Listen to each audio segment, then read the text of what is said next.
Hello, everybody. If I can turn my camera and light here. Hey, how's it going? Hey, my name is Julian. I'm excited to give you this overview of mission control today for our regular monthly webinar. I know the clock just stroke 11 here, so I see a few familiar names. I see a few familiar names here, and hold on. I just pressed a button. I don't know why I pressed. Here we go. Um, hold on.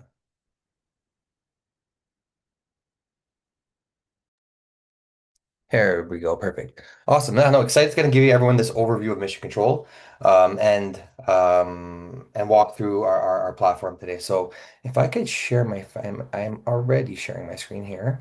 So to kick things off over here, kind of going through an overview of mission control.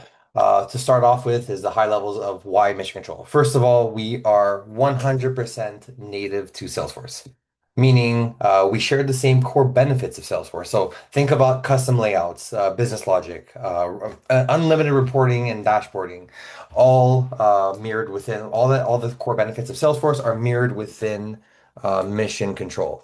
Now, in terms of, say, the high levels of the why mission control, as I mentioned, first and foremost, we are 100% native to Salesforce, meaning you'll never need to actually sign in to mission control. By signing into Salesforce, you have access to all of the mission control objects and features. Where think about like every data point you'll be seeing today can be reported on within native Salesforce reporting. Um, in terms of everything working out of the box, we are a fairly robust solution. We are managed package off the App Exchange, three major releases a year. Now, in terms of the wording here, everything works out of the box. Like what I'll be showing you today is part of our package that you get if you were to click Get It Now on our App Exchange listing.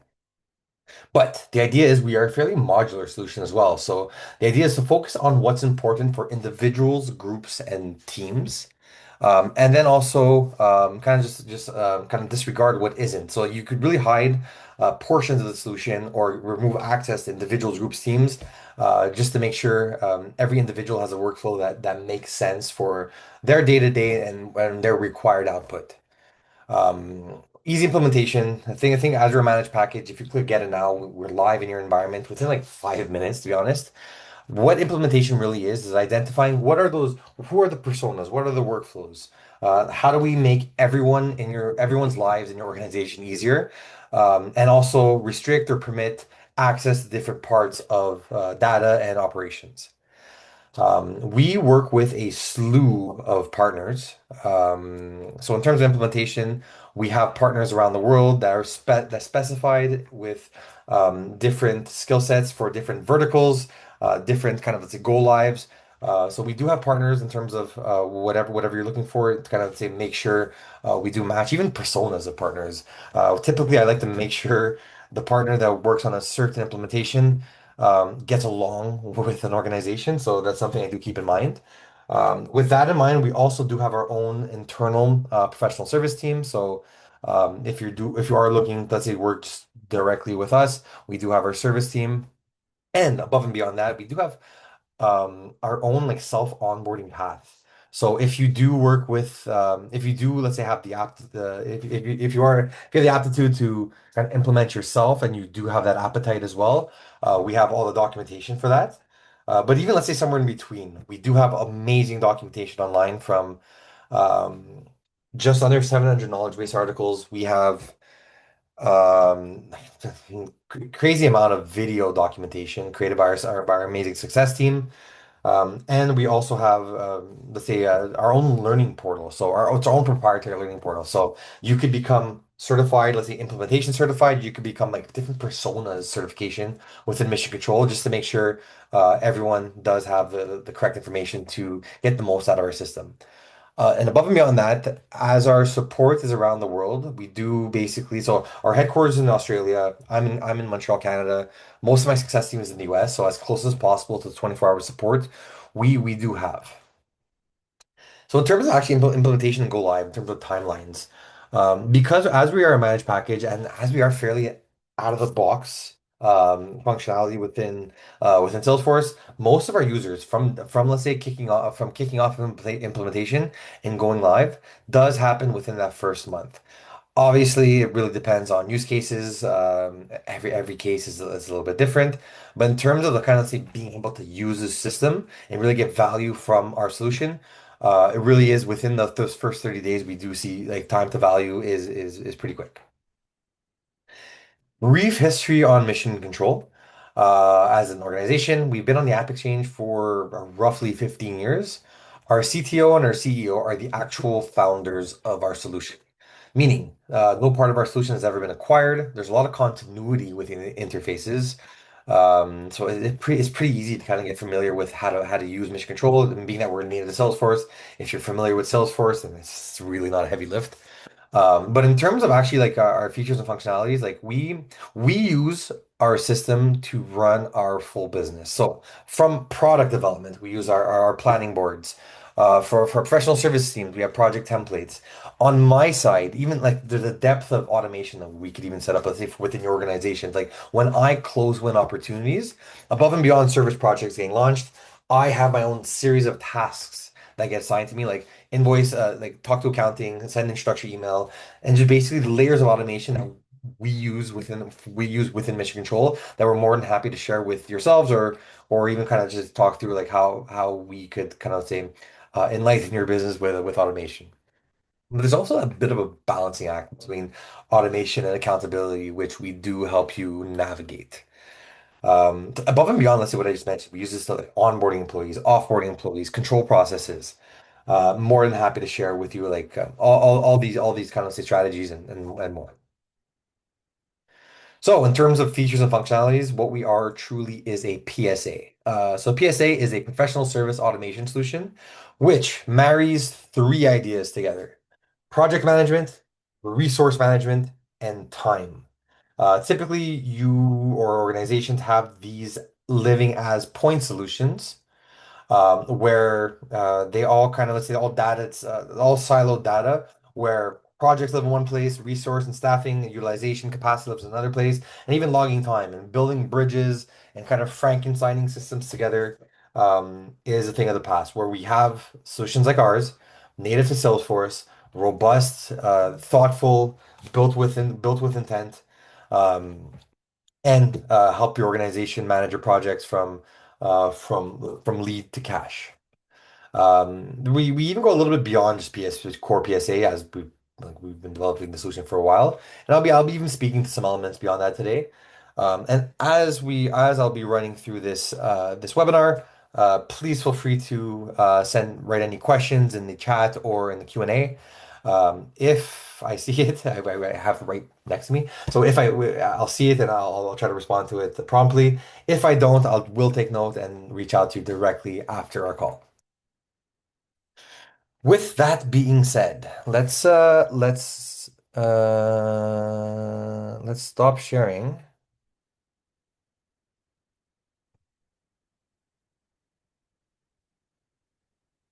Stop share. Go.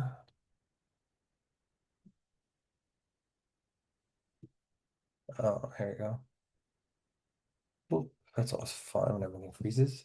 So let's jump into my mission control demo org. Boom. Bam. Awesome.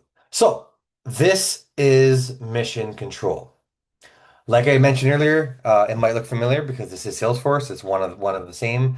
We're a series of custom objects that live in your environment.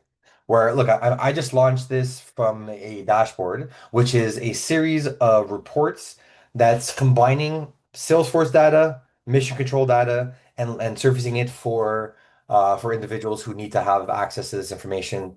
Let's say the second you log into Salesforce or wherever you need. Um, as you can see, Mission Control seamlessly interacts or you seamlessly interfaces with Salesforce. So on the top bar over here, you can see some Mission Control, some Salesforce objects like dashboards, home, accounts, contacts, opportunities, leads. And then you start to see some Mission Control objects like projects, timesheet, scheduler, Gantt chart, and all this fun stuff down here. Now, the idea is not everyone needs access to all of this information. Really focusing on what's important for different individuals, groups, and teams is where you'll benefit the most from leveraging mission control. So let's say a more realistic view of an individual contributor's like experience on mission control would look something closer to this, where you just be focused on, let's say, projects, actions, dashboards, whiteboard, and Gantt charts. So before I jump into the fun side of things, kind of automating a project creation and really going through kind of the life cycle of a project, I would like to do a quick fundamentals here, where I will be um, jumping into my own role record and showing you kind of because we're going to go into some resourcing side of things soon, and I want to show you kind of where that resource data comes from. So I'm jumping into my own role record here. What is a role? A role is an individual, someone who is assigned to projects, has some data behind them, like their function, their schedule, and so on and so forth. So let's jump into my own role record here. So you can see my name is Julian. I am a project manager. That's my function as well. I work 8 hours a day, 5 days a week, which rolls up to 40 hours. I have a target of 80%, which means, um, which how that will be surfaced is there's like heat map pages we have on the resourcing side. So let's say you might at some pages you might see someone's in the green and the red and the yellow. It's all based on their own target and their own schedule.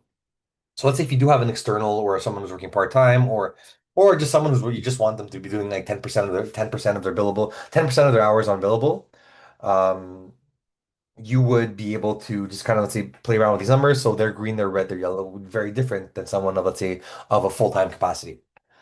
I have my own bill rate, I have my own cost rate. Now, that bill rate and that cost rate is this is like my own baseline bill rate and cost rate. Obviously on projects, we could be super flexible in terms of how we bill and how we cost. So let's say we could use rate cards, we could do blended rates on projects, but just to kind of wrap your head around, we do have these baseline bill rate and cost rate at the roll record. Now, jumping into my related record, this is what I kind of really wanted to show you all here. We have skills and team assignments. So I could be assigned multiple skills, um, and then basically I could be assigned to multiple teams. So even the skills themselves, I am able to add enjoyment factor and proficiency behind the skills. So I'm able to really filter by someone. Let's say if I'm running a I'm running a project in a Spanish speaking country, and I need to make sure the project manager speaks Spanish and even kind of seem qualified their proficiency level. We are able to have these skills assigned within the role record and even be assigned multiple teams. So you'd be able to filter by, um, let's say geographic location, language. If you have any skills, certifications, it could all be kind of focused here within the skills and team assignments. And you'd be able to filter and find who might be the best fit for a role based on skill, team, and capacity. Now, this is on let's say looking at an individual project level, but if I were to kind of, let's say, change my lens and focus on, let's say, long-term planning, you could look into understanding, let's say 6 months from now, my people in, let's say, region one who speak Spanish, do we have enough capacity? This is a great way to kind of filter through your bench. And lastly, what I really want to show you here is our holiday object. So we are able to take time off as a normal and healthy company should allow for. Um, and basically, you could submit your time off, and your time off could be assigned to holiday allowances. So it could be accrued or just like a bank of holiday, where you could have approval processes and basically. And the reason why I'm even mentioning this is because holiday capacity and time off are intimately connected. Now, the question is, and this is a question I often do get, is basically companies, organizations say, "Hey, look, I have our HR system exists. Let's say it's like Workday or something of the nature where nothing's changing on that side. That's going to be our source of truth for time off. How do we connect, let's say, this system like so Workday with something like Mission Control?" So, and this is because my response here is true to everything that in terms of mission control connecting with outward systems is that Being that we are 100% native to Salesforce, we leverage the Salesforce API to push and pull records from mission control objects. So as long as there's a connector, an existing connector, or a connector can be built, and luckily for us, the Salesforce API is of the most robust within software in general. Um, we are able to really kind of, I've never come across an issue where we're not able to push and pull as needed. Um, So that is that. And now the question is kind of say all this information you're seeing at the roll record, does the like in so in mission control, my own mission control within my own organization, I don't actually have access to my own roll record. That's not to say you don't need to. It's just like that's basically a permission our organization made for ourselves. If you do want to kind of give access to organize to your individuals to add their own skills, that's totally fine. This is really kind of a decision to be made on your side. It really speaks to the flexibility we have in our platform here. Lexi's hand has been raised. If you want to, if you want to write a question, I get more than happy to speak to your question, Lexi. But with that being said, here, with that being said, let's go into the fun side of things here. Oopala. So in terms of launching a project, so what I will be showing you today is really kind of the life cycle of a project from automating it from a close one opportunity to let's say reviewing the work breakdown, staffing it, logging time, looking at the different features and tools we have to kind of really interact with the project. But before we do that, just want to let you know, not everything needs to be automated. Not everything needs to be connected to an account or part of some sort of grand flow. You are able to just create an ad hoc project on the go.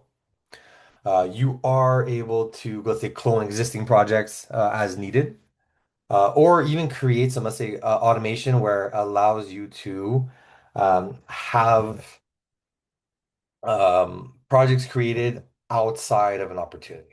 So you are able to kind of have that flow where you could create opportunities, create projects based on actions or events outside of opportunities, which something more than happy to speak to on some one-on-one time.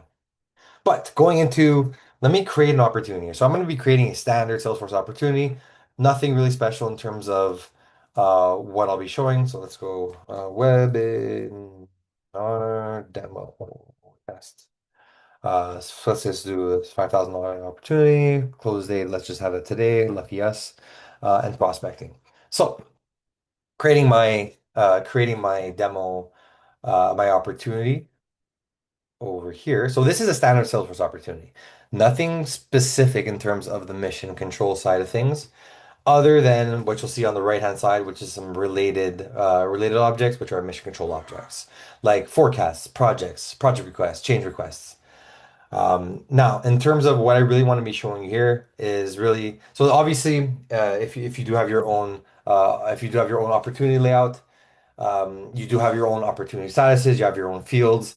Every organization which I've looked at their opportunities, they really kind of they really make it their own. So this is just pretty much a standard one here, but keep in mind this would be reflective of your own.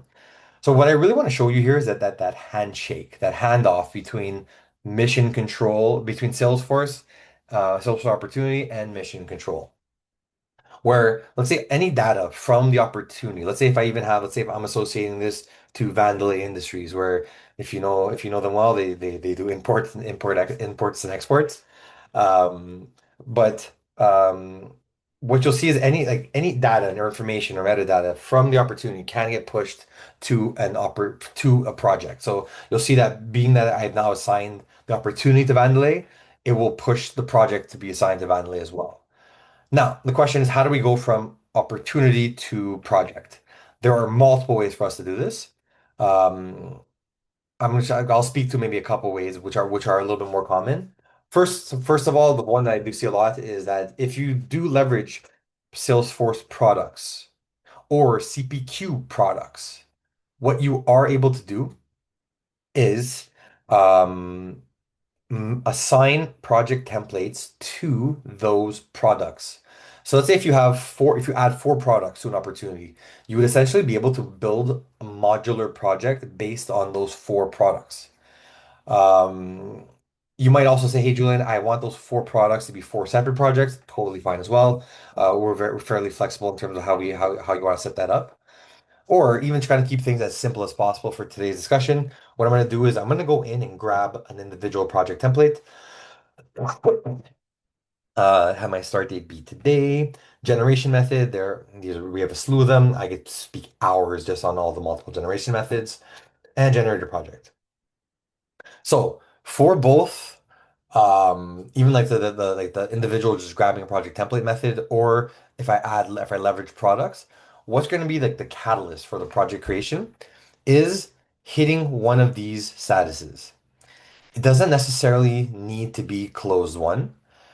Typically is, but in this environment, it basically I've assigned it to be closed one. But if you want to generate your project, let's say at the quote phase or earlier or one of these earlier statuses, it's fairly easy. Well, fairly easy. It's simple. It's part of our solution, and basically that's what's going to cause the project to be created. So as I mentioned, in my environment, it's closed one that does generate the project. So by moving this to close one, you'll see there are no projects over here. By moving this to close one and saving this, my project gets generated, and basically I have a project I can jump into. Now, to even speak to these projects, they can be as granular and detailed as you need them to be, or even as high level and bucket like. It's not like binary, it's not one or the other. You could have both. Like a project could just be, let's say, hey, I need like 30% of a resource's time over the next 2 weeks, and just want you to log time to that kind of horizontal line. Or a project could also be like very granular work breakdown, hey, this, then that, then this, and that, with dependencies and timeline shifts. And it could be both as well. You could have, let's say, a bucket for a developer to just log time to, and then let's say some like coordinator jobs where it's very this and that, this and that. We're very flexible here. Let's say if you do want to run your projects in more waterfall, it's super easy. If you are more agile, we do have sprint pages where you could kind of say drag and drop backlog items into sprints, and making it super flexible and easy for you to use. So with that being said, let's jump into our project over here. So this is my project that I spun from a template at the opportunity level. So in terms of what is a template, any project that you generate, that you create, can be put into our template bank by clicking this little box over here. Then basically it just allows any project to become templatable. So there's no like back end magic in terms of hard coding, some documents. There's basically any project you create, as simple or as complex as you need them to be, they could live within our template bank. And in terms of these projects themselves, every project has different dynamics and billing types as well. So this project that we're working on, there's a billable milestone I have on it that I'll be showing you kind of how to invoice or create billing events from Mission Control.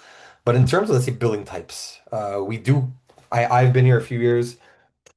I've yet to come across an organization that had a billing type that we weren't able to support just from our out of the box features. So anything you see here in terms of time and material, milestones, retainer, deposit, we're very flexible here, and there hasn't I've never seen an organization that have something that we aren't able to support. Now, going back into our project over here, in terms of the hierarchy that we allow for in Mission Control, we do have a seven-layer project structure. So two layers above the project, you have portfolio management. Under a portfolio, you have programs. Under a program, you have a project, like you can see over here. Now, so it's a one-to-many relationship for projects to programs and programs to portfolios. Now, going under the project, you have phases. Below a phase, you could have milestones. Below a milestone, you could have actions. And below an action, you could even have checklist items. Now, you don't need to use every one of these layers, but they are there for you to use if you'd like to use them. You can see there's a lot of information that came in from this template. So let's say some like scheduled hours for different actions, or you see some placeholder resources, which essentially helps me forecasting in the future with some duration and dates. This is all information, very flexible. If there's certain bits you want to add or remove, we are very flexible here and more than happy to speak to that with the specifics of your organization. but in terms of even how we consume this data. So before I go in and staff the project, I want to make it clear that we have different lenses we able to work with. So if you do want to look into with a little bit more of a timeline type of view, we have our Gantt chart over here. So our Gantt chart makes it very easy to really kind of understand dependencies, timelines, and really kind of see where we sit within kind of say baseline and actuals. So to speak to the hierarchy that we allowed for, the speak to the hierarchy that I just spoke to, we have our project over here. Below our project, we have our phases. Below our phases, we have our milestones. Below our milestones, we could have our actions, and below these actions, we could even have checklist items. Now, what I want to make also visible is that we have our baselines here and our actuals. So let's just say because I built out some dependencies here, and to build a dependency is super easy. You just drag and drop, and you could kind of have your leads and lags as required. But let's say this functional configuration gets pushed out a few weeks, you'll see that everything else gets pushed out in accordance because we built out these dependencies. You don't need to have dependencies, but it does maintain the critical path and the integrity of a project's timeline. We could also, so this is kind of even how we go a little bit further into this. We could even add constraints to a project where, oh, no, no. We can have constraints to projects where you could have, let's say, a certain action or a certain part of the project or whatever, or the whole project within itself, start no later than, finish no earlier than, so on and so forth. So kind of say building those like finite pieces to timelines. So even before even let's say we have this over here. Um, so even the Gantt chart you can see over here could be exported with PNG, CSV, PDF. You can also import projects into Mission Control. So let's say there's like kind of the CSV templates where you could import projects to kind of make it super easy to kind of say surface projects. But what I want to show you here is also how do we kind of say share this kind of how do you share this data? Because we do have a lot of project information here. And basically, let's see, in terms of creating a project status report, this is something that could take an individual project manager, let's say a couple hours for an individual project once a week or a few times a month, whatever it is. But instead of having to kind of say rely on that manual input and really just take someone's time, if you have all the data points, what we are able to do is just auto generate a status report. So just by clicking this button or subscribing to it, you would be at the receiving end of a PDF that has a lot of project information. So I'm gonna just surface a pro status report I have over here that comes from a project with a little bit more information than the one I just spawned over here. So this is a status report that can have, let's say, dual branding. So it could be your branding and your customer's branding. Going a little bit further into it, we could have a project health check over here that shows you what's on point, what's overall observations, and plan for next week, with some metrics on the right hand side. Going further into it, we have our project summary over here, where we can see kind of where we're at within a project completion, task completion. Now, like what I'm showing you right now is like this project status report is full-fledged. Basically, I just injected every aspect of a project into it, but it is very flexible. So if there's certain elements of this that you're looking to hide or remove, let's say if you don't want to show a status report, or let's say there's certain parts of the project you're looking to hide because it might just be for internal information only. It's fairly simple to do and basically could easily be set up. So just keep in mind this is fairly flexible and is a very, very rich piece of collateral that could be leveraged by your organization. Going a little bit further down, what you see, you could include, let's say, our Gantt chart. You could also include time log summary, and also risks and issues, along with some budget lines as well. So this piece alone would save you would kind of say save the make the worthwhile the cost of mission control just of the time of your project manager being saved by leveraging by using a piece of collateral like this. So jumping back into my actual project right now, we do have, so let's say any action. So we do have different ways to interact with the project. Right now we're looking at it through a Gantt view. We also have a whiteboard view as well, which is essentially just a Kanban board. So if you're looking to, let's say, look at the project from different priorities, see like what if there's different priority actions, what are the statuses of different actions, or let's say, and even moving, let's say, something from plan to in progress or so on and so forth. It's literally just dragging and dropping. And you can even see who's working on what. Both the whiteboard and the Gantt chart that we're looking at right now at the project level, both exist at the company-wide level as well.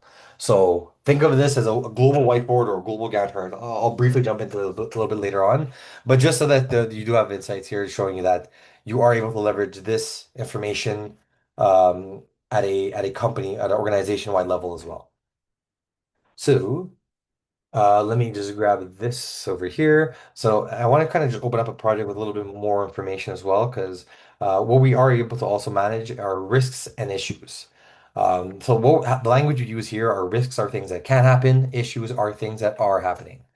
So let's just say just jump into a risk over here, just to show you that risks, you could qualify your risk, you could assign a risk an owner, um, you could assign a risk to a specific milestone or action. You could provide assessments and even countermeasures as well.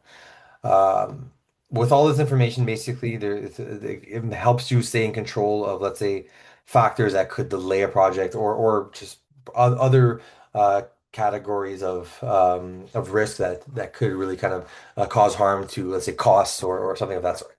Now, worst case scenario, if everything goes wrong, what you can do is promote the risk to an issue. So what that does is move it from a risk log to an issue log.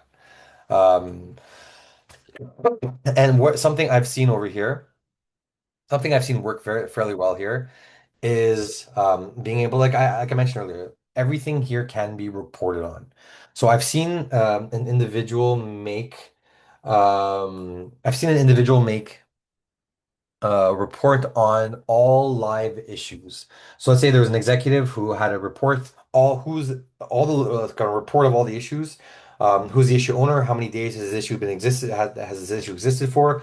What project is assigned to? And then like a free text field of like what are next steps? Kind of giving you that full visibility on what you need to have in front of you at all times. Um, Now, jumping back into my actual project over here, we could also see expenses. You're able to log expenses through, you could have purchase orders and even log expenses to the purchase orders. You can even create fields here, super easy to use. Even within a project, let's say if I go into an action, we can even have material costs at an action level. So there's two ways to kind of really kind of bring in expenses into an actual project over here. We have full visibility on all the actions within a project. So think of this as like an enriched list view where you are able to see who's working on what in terms of chronological, what's next, and even take action directly from this page and have visibility on what's been completed and what's overdue. Now, jumping into my insights over here, you also have visibility on, let's say, these are out of the box reports, no need to set these up. If you download Mission Control today, you have access to all of this, like completed actions, overdue actions. Typically, this would be a very linear burn down, but something happened here. Along with that, you would also see CPI index and SPI index, which are ratios of seeing how much on time and how much on budget you are. Going a little bit further down, you can also see we have visibility on billable hours, expenses, P&L, and invoices. Typically, all the project information that you're looking to have, or let's say if some of this isn't important, it's super easy to remove it and not be part of your interface. Really, kind of focusing in on what's important for you. Now, lastly, before I kind of go into, let's say, the staffing side of things, we do something I want to share in terms of, let's say, collaboration pieces here. Every project has the ability to have this view only page. So what this view only page is basically I'm identifying which parts of the project I want to express in this read only page. So if I share this URL with a customer or whoever I need to share this with, they won't have access to change any elements of a project, but they do have full visibility on what you let them have visibility on. So you can see in this link, I only want to share my Gantt chart, risks, and issues. I'm unable to actually move any of these because it's a view only page. But if I were to refresh this and a change were to be made, it is real time visibility into a project's lifecycle. And again, no license requirement for this. So jumping back into my original project over here, What I want to do is start staffing the project, putting named users onto a project. So you can see over here, I have some placeholder resources at the action level where, so there's a few different ways for us to go about staffing a project. Again, it's like many things in mission control, it's not one or the other. It's really you could do you could use these at the same time. So if you were to tell me, hey Julian, I don't want to ever really I don't want to ever manually assign a project to itself. I want it to be all automated from, let's say, the project creation, which is totally fine, can be done through an auto assignment wizard, where you are able to fully assign resources based on capacity, skill, team, proficiency level, enjoyment factor, and there's a few other metrics as well, where basically it assigns who might be the best fit for one of these roles. We also have a very standard resource request flow where, let's say, if you're within your organization, if you want to have a kind of a backlog of resource requests, or there's an individual who's basically their job is to staff them, that's totally fine as well. But something that we have that's very powerful, and I do want to kind of show off today, is our resource assignment wizard. Um, what you'll be able to do with this resource assignment wizard is click into any one of these, where you'll see, let's say, this functional configuration. I have it assigned to a placeholder consultant. By clicking into the resource assignment wizard, what you will see is a little tab open up, and this tab allows us to make an informed decision on who might be the best resource for an action. So right now, I've assumed it should be a consultant, but let's say I have the freedom to even come in here and say, hey, look, I want to go look into my developers here. I can further qualify this by looking into, let's say, adding certain skills within these developers and searching to see who might be the best fit. So by looking into my bench over here, I see that Anthony and Chris are well in the red. Um, Something I should maybe be aware of that I might not want one of my developers working 75 hours a week, just in terms of burnout. So I am aware of it just by looking at this page.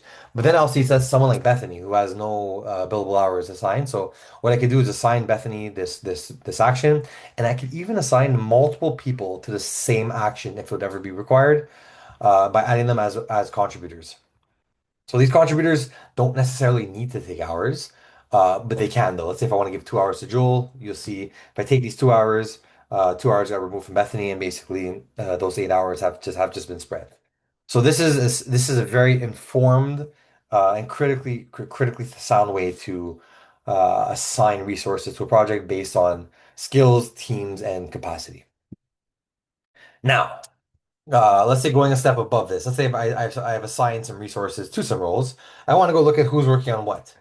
A very powerful tool that we have in Mission Control is our scheduler.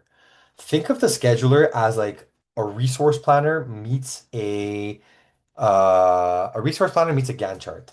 Because you'll see what I mean, where it's fairly flexible in terms of, let's say if I want to look at it in a weekly or daily view, I can see, let's say, all these individuals, this is what Amy's working on, Anna's working on, or Alana. But you do have the freedom to, let's say, this kickoff, for some reason, if I need to move it to Bethany, I could drag and drop it and put it on Bethany's calendar. I can move this testing to a day over. So you do have the flexibility and freedoms to interact with people's schedules, and really kind of really make sure you have full control of who's working on what when. You could even, let's say, take this and move it into, let's say, you could even filter this by different groups, individuals, teams. You can have them saved as presets. I could look at it in the weekly or monthly view, or even, let's say, just like hours total, or even, let's say, financials. Really kind of being able to look at it through the lens that's the most effective and most informative for individuals, groups, or teams. Now you can see basically that green, that red, that yellow. This is what I spoke about earlier on when I was kind of talking about someone's target. Now, going back into, let's say, a little bit more global views over here. I mentioned earlier we have our global Gantt chart, which, think of this as the Gantt of Gantts, where you have your whole organization here, where you could filter as you need between separate projects, or different types of projects, or whatever it is, to kind of really make sure you have these timeline views that are quick and easy to access. Something that's unique, I know it's not common within PSA solutions or project management solutions in general are the ability to build inter-project dependencies. So let's say if I go over here, look, this is all the projects within my organization. If I open up this Cohere project and this home base project, what we can see is basically these are two separate projects where I could build dependencies between different milestones or actions within projects and basically has those timelines reflect basically the dependency on the separate projects. Again, this is also you could also filter here as you need between different groups, individual teams, really kind of surfacing only the project information that's important to you. Similarly to the Gantt chart, we have our global whiteboard where think of this as if I want to look at the actions of just all my developers. So let's just filter here. I just want to look at what's on the menu, what's on the agenda for let's say my team of developers. So I'll filter just my team of developers. You could look at the multiple teams. I can see what's planned, what's in progress, what's submitted, what's on hold. This is a great way for me to understand what's on hold and are there any different priority actions? Apparently not, but you would be able to see what's a priority, what's on hold, or an even action that you're even just who's working on what. Um, Now, even going back into let's say the resourcing side of things, something else we have over here is our resource planner. For some reason, I think this is going to bug. We have a resource planner over here. Yes, we have a resource planner, which essentially is a standard resource planner where you can look into the capacity and utilization, not just the capacity of different individuals. You could have it charted over here. Something we were able to do here, which is pretty interesting and which is very helpful in terms of kind of like soft booking. When you have opportunities and you have staffing at an opportunity at different percentages, I could include those. I could include those, let's say, probability opportunities. Let's say if there's an opportunity that's like 80% going to be closed, I can include those hours into a view over here. So I can see, let's say, if this all the opportunities at a probability over X percent, I want to see that do we have the capacity in coming months? So this is a great way for us to kind of understand forecasting and soft booking within the grand scheme of capacity. Um, Now, going back into my webinar project earlier, something I want to show you quickly, not necessarily too quickly, but something that is very important here is time. Um, so how we see that we have scheduled time, but how do you log time? There are many ways to log time in the system. Really, everyone can really log time as they wish. But realistically, anywhere you see this hourglass figure, if it's in the action pad, the whiteboard, the Gantt chart, you could always log time directly from these hourglass figures. What you could also do is log time from our global action button, where you could use a stopwatch functionality. You could qualify your time log. You could force notes on the time log. You could even change the status of a time log and really kind of have full control from this global action button. Now, as much as we like these cool and innovative ways to log time, realistically, everyone will log time from a timesheet. Like we try to show kind of easy ways to log time, but what you are going to see is that basically everything you've been scheduled to in terms of hours throughout a week gets pushed to in terms of like these grayed out numbers into your timesheet. So as an individual, I don't need to go in and go find all my actions, go find them all and put them here. It's already all populated for myself. And I can just say, hey, I worked point 14 on this. I could double click into it because I want to force notes. Say I worked on XYZ, save it, and you see those hours get pushed down to the bottom. Super easy. This is realistically how everyone's gonna log their time. You could force like some automation here where you could say, hey, look, if it's Friday at 3 p.m. and all the time logs haven't been set up, you kind of set out reminders to individuals. You might be able there's ways to kind of say enforce accountability here for your team to make sure that everyone is logging their time. You could also have, let's say, like evergreen non-billable time logs here. So let's say if you're doing admin, training, travel, anything of the sort, and you want to kind of have visibility on where that time has been spent, you could have like these evergreen lines here within a project. You Everything you could also manage approval processes here, super easy. um, in kind of say intuitive way to approve or disapprove time.